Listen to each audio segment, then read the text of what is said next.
guys, I'm going to be giving you a walkthrough of the new boat today. When I was out here looking for Xpress boats, specifically X19s, I didn't find a lot of videos on YouTube, so this is going to be a pretty thorough walkthrough, and hope anybody else that is out here looking for an Xpress can get some benefit out of this video. We're going to first start with the trailer. So the dealer, I got lucky, and the dealer ordered this basically exactly how I would have ordered it myself, and just happened to get lucky. And I dealt with F&S Yamaha Marine out of Pennsylvania, specifically Andy. Great to do business with. I can't recommend them enough, and definitely Andy, he's your guy. He knows these boats in and out, up and down. But anywho, so the trailer, it's a BT backtrack trailer that Xpress makes. Dual axle. I've only had the boat for about 2 weeks now, so I don't have a lot of feedback on it yet. It does have the light up trailer steps, and then I added some TH Marine blue water LEDs, green, to match the color scheme of the boat. F&S Yamaha did all the rigging on this boat to my specs. I can't, completely satisfied with what a good a job they did on that. The only other thing I added to the boat, went ahead and replaced this. I was worried about the aluminum hitting the bolts, so I added a wider one. And then I did a boat effects ladder, and got it ordered with the green to match the color scheme. I'm 305 pounds, and I can get in and out of the boat, no problems with that.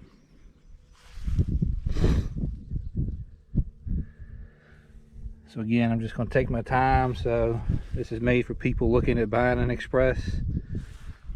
They can get a good look at everything.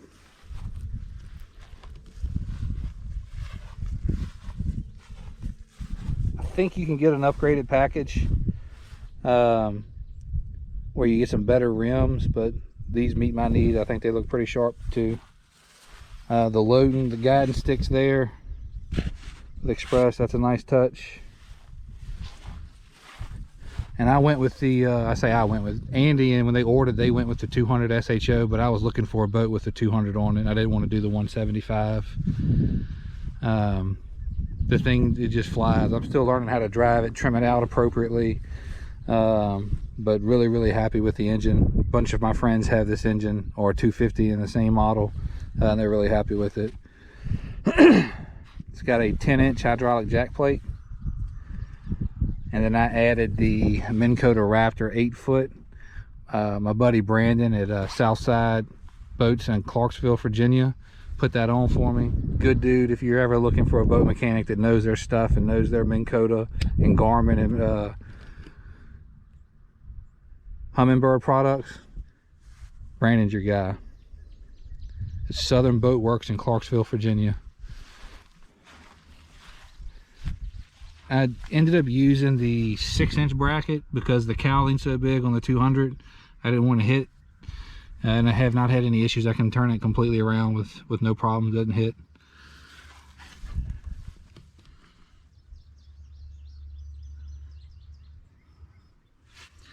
I did order a motor toter to mount right here, but that's not coming yet. I didn't like the traditional transom saver because the transom saver was hitting the boat right in here, and I was afraid over time it would start to chip the metal. I ordered this mounting bracket off of Amazon.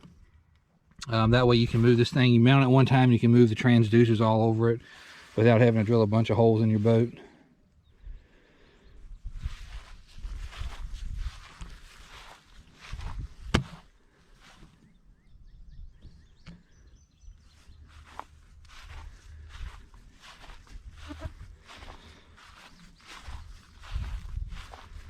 So we'll go ahead and climb up in the boat.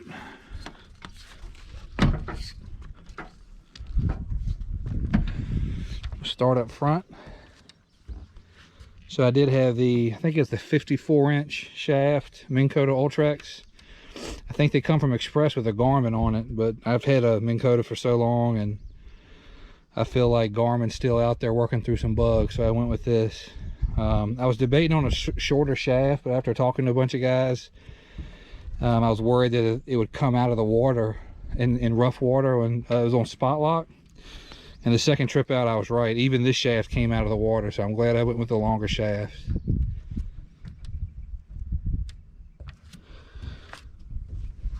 And then up front, I've got the 7-inch Garmin HDS. I only use it for charts. It's networked back to the 12-inch unit at my console. And I've got Garmin Live Scope.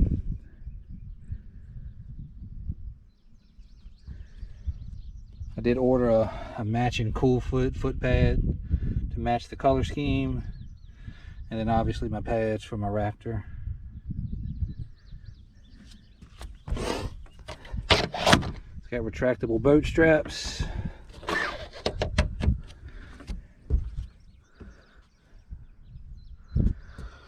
All right, we'll look at some of the storage.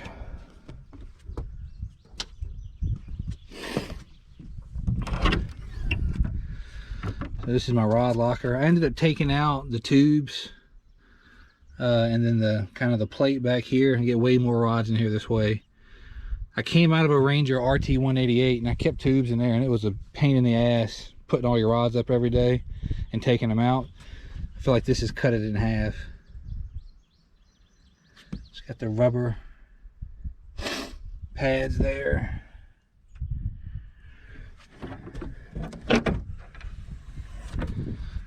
And here's where I keep all my gear. Let's see how many boxes I've got in there. Ton of storage. You can take that back section out. I just didn't. I didn't need to. This fits everything I need to fit. And the one thing I can't express enough is how deep this is. Let me see how many boxes I've got down there.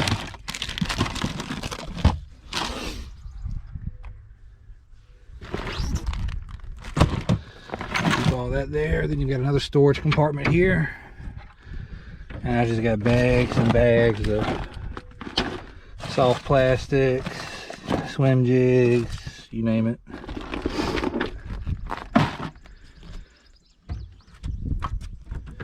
And up here in this one,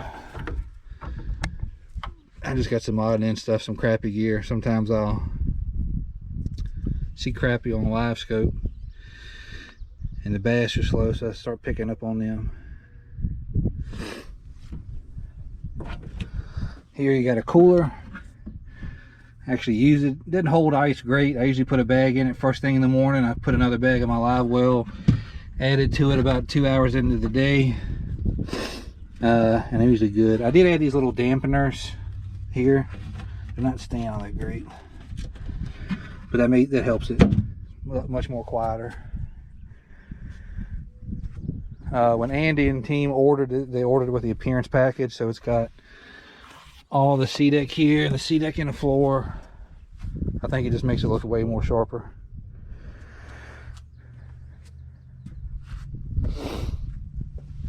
Kind of got your plier holders there, scissors, what have you. And here's the seats.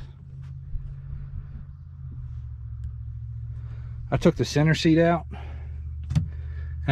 Andy's ordered a piece of C-deck that's for this, and I'm just going to cut it to fit that right there, just to make it accent it better. But this is also a cooler. I don't use it for a cooler. I just use it for day storage. I did add some more of those dampening strips there.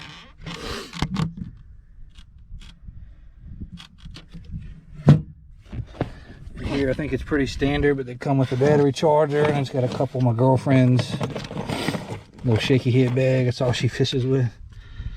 Her life jacket, my life jacket, and some gloves, some sun protection stuff.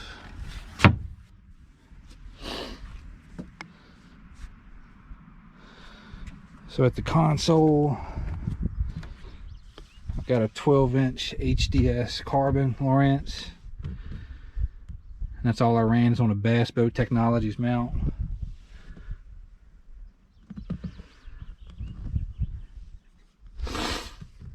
Came with the Elite steering wheel. I guess that was part of the Elite package. It's got cup holders down here. Obviously, of course, they got a hot foot. I think Andy and those guys at F&S, they add that adjustable piece with every boat they get in. Then you got a main power switch. You've got your navionics and your anchor, your bilge, your auto aerator, auto and manual recirc. And I've got an accessory switch that I've got my live scope black box run to. And then there's the switch for the jack plate. And there is the switch for the storage lights.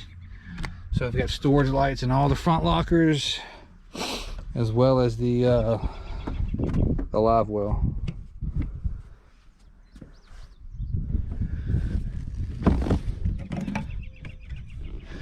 I've still got a bag of ice in there.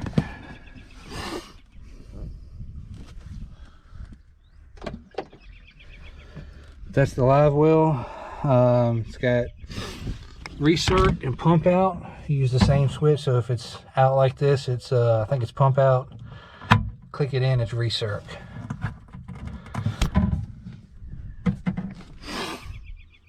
And that down there is the pump out. I think up there's the recirc. That's the pump in.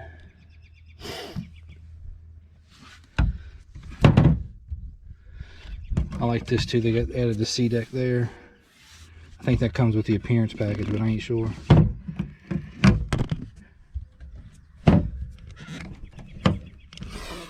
Alright, this area is for your battery storage. I did have Andy and team add those two master switches for me.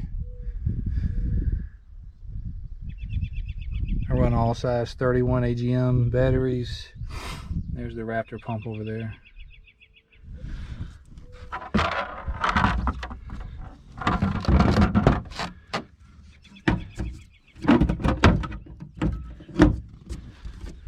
Comes with a seat like this and then like a foldable seat. I don't ever use these.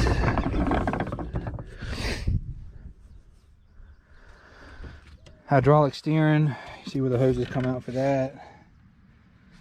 That's where your power pole hoses are, or excuse me, your Raptor poles. Gas.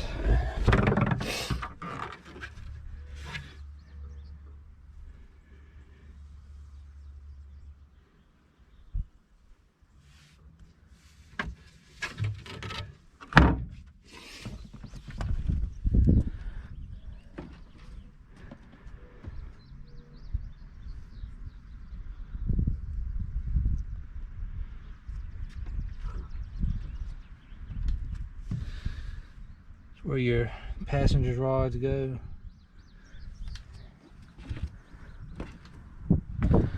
Be cool if they had some storage or something.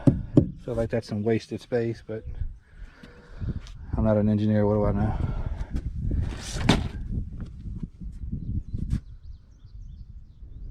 Sprayed the inside of all this.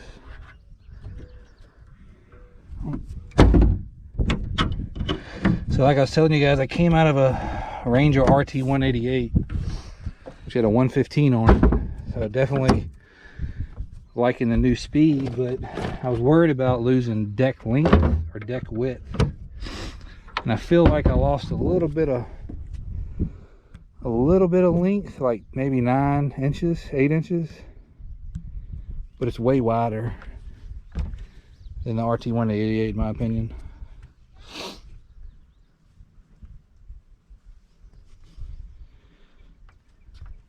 One thing I am getting used to is the boat kind of sits at an incline, so standing all day, I usually stand most of the time when I fish. I'm getting used to the angle that it fishes, but the sea deck is definitely comfortable and helps out.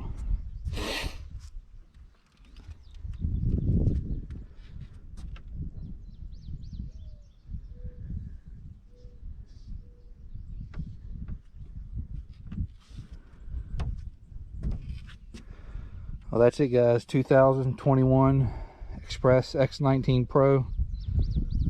Had it, I said, about 2 weeks now. Love everything about it. Still getting used to riding it, so I'm just, you know, tweaking it and gonna try some different props. But I can't say enough about these boats. They definitely ride like a glass boat. Everybody says that, but it's true. Again, I can't recommend Andy at F&S Yamaha in Pennsylvania enough. They were extremely great to work with. Communicated with you through the whole process. Prepped the boat really well, and rigged everything really well.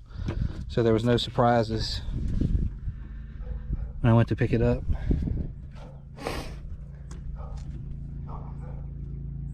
Alright guys, thanks for watching. I hope the potential buyer can get some use out of this. Again, if you're looking for my endorsement, Xpress definitely has it. Take care guys.